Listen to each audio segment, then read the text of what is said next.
that was an easy solo for a 12-bar blues in the key of A. Now let's just go through each note of the solo. It's not many of them, it's not very flashy, and then we'll come back and we'll look into some of the theory behind it. So first lick would be the 5th fret on the 4th string, 7th fret on the 4th string, and then I'm going to just reach back with my 3rd finger and I'm going to play the 7th fret on the 3rd string. So 5 on the 4th string, 7 on the 4th string, then lean back and grab the 7th fret on the 3rd string. Then I'm going to do a grace note from 5 to 6. And so actually it's more than a grace note, it's a grace note slide. You can do a grace note hammer on as well. The difference is the first note doesn't have much time. When I play it, as soon as I play the 5th fret, I slide into 6. If you look in the notation, you'll notice that the 5th fret, the C, is a little bit smaller than the C sharp. Okay, so that's the first lick. 5 on the 4th string, 5, then 7, 7 on the 3rd string, and then 5 to 6 also on the 3rd string with a slide. Okay, now the next couple bars we do the same thing, but then we will follow that with a 7th fret on the 4th string, sliding down to the 5th fret. So we get this. So the first time, just hanging out there. Then the next time we add the next 2 notes. Let's try it again. Alright, so that's all over the A chord. So now we're up to the D chord, which is the 5th bar into the 12-bar blues.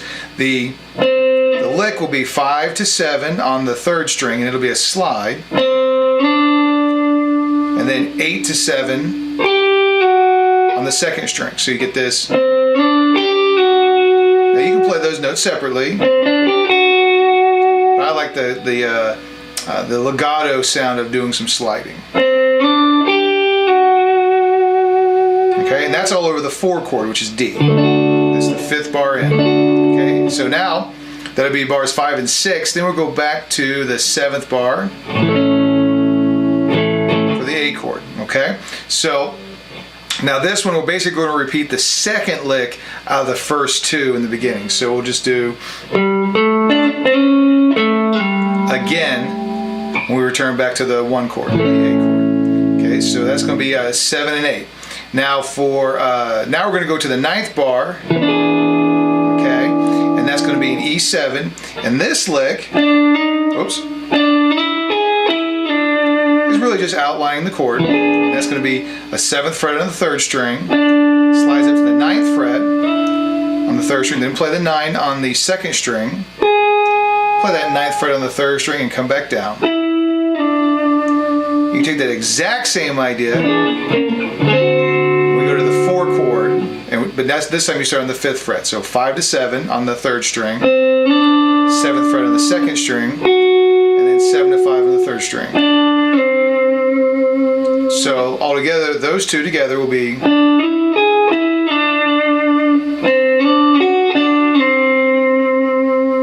Okay, so then we're going to be back to the 1 chord, and this is going to be for bars 11 and 12. So, and we'll just simply do. Alright, so and that's going to be the grace note slide from 5 to 6 on the 3rd string to 7 to 5 on the 4th string. Then we repeat the same idea, but we're going to start with a real quick 7th fret on the 3rd string and then do the same lick.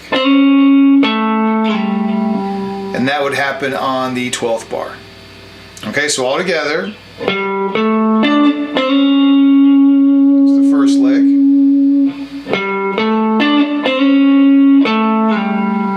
That's the second one. Now here's the D chord. Okay, back to the A chord. Okay, so here is the 5 chord, the E. Back to the 4 chord. And finally back to the 1 chord. All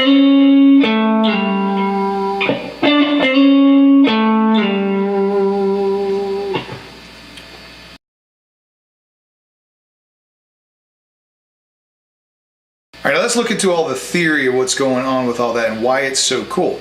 Now, I didn't do a lot of flashy, nothing crazy. It was a real simple, basic ideas, but these ideas are really important. So let's start with the very first one.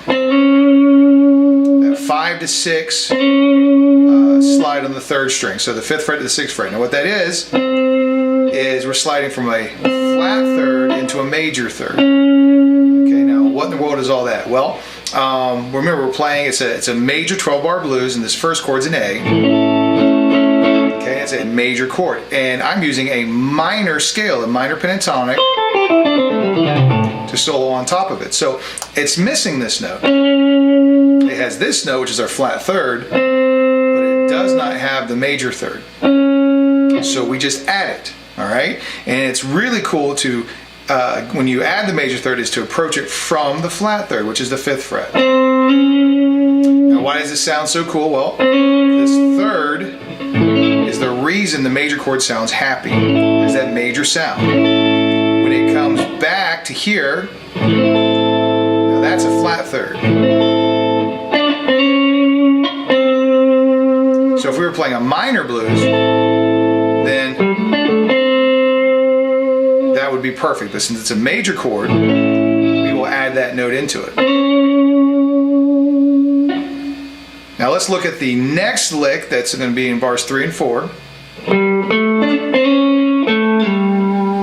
Okay, so now the difference with that one is we add the 7th fret sliding back to the 5th fret on the 4th string. Now the 7th fret itself is kind of boring, that's just the root. But we're sliding back to the flat 7, which is a note that gives a real kind of bluesy sound to the chord if we play an actual A7. Just a major chord. All right. So now the mixture of those two, the flat 3rd to the major 3rd, and the root to the flat 7, can lead to all sorts of cool ideas later.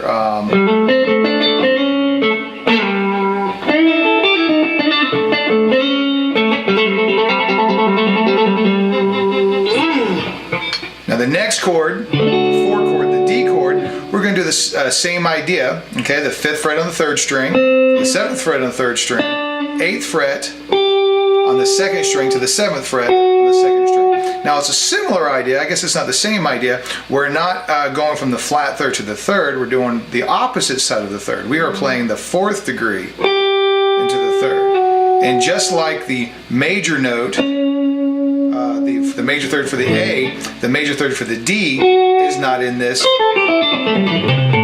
A minor pentatonic, so we're going to add it. And we're approaching it from the 4th to the 3rd. Now, someone told me a long time ago that this is telegraphing the 3rd. And I can kind of see that, but I still like the way it sounds, and it's pretty easy to do. So I still like giving it out when I'm first teaching someone how to learn the blues.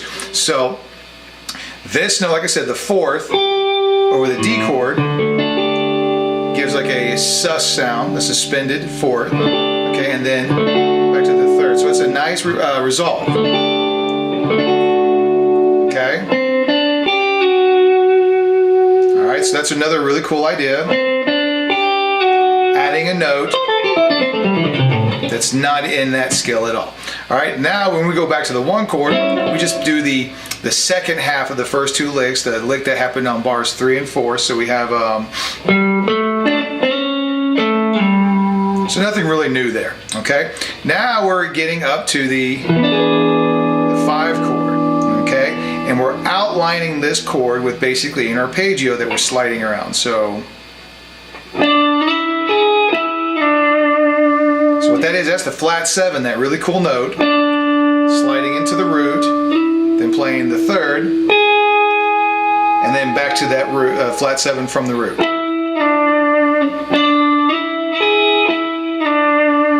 All right, and then we'll do it again here.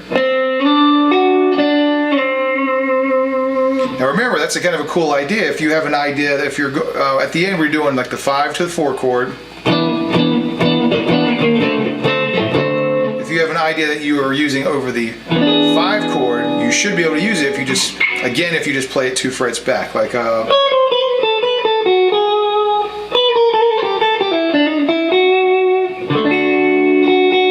okay, so like I said, that's just kind of going around the arpeggio. Okay.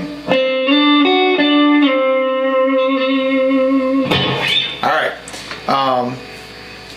So like I said, that's just kind of going around the arpeggio. So the E chord, the D chord. Then we're going back to the 1 chord, last 2 bars. Nothing really new theory-wise to learn on the last couple bars, but I just like restating that idea again, that going from the flat third into the major third is just a cool sound. Even if you're not playing the blues and you're playing, just using that where it just makes sense. And there's other ways you can apply that.